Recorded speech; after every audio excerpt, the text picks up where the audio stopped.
How do you differ from Senator Edwards and Clinton on how you would manage the war in Iraq if you were elected?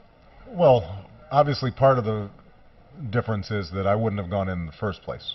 And back in 2002, as I was preparing to run for the United States Senate, I stood before 3,000 people in Chicago and gave a speech indicating that this would be a bad idea. And in fact, the speech is posted on my website, barackobama.com.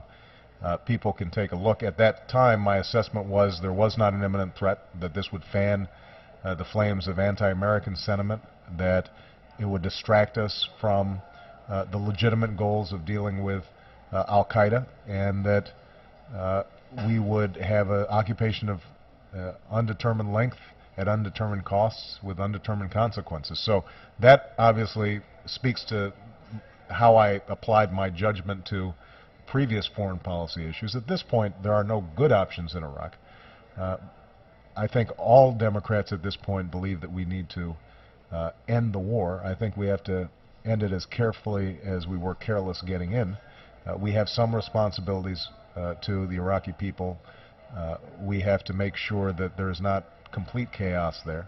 But I proposed back in January a phased redeployment with a timetable of having our combat troops out by March 31st of next year. And I've been consistent, not only in my opposition to the war, but in bringing a responsible end to this war so we can start initiating diplomacy and moving forward and getting out from under the cloud that has damaged our relations all around the world.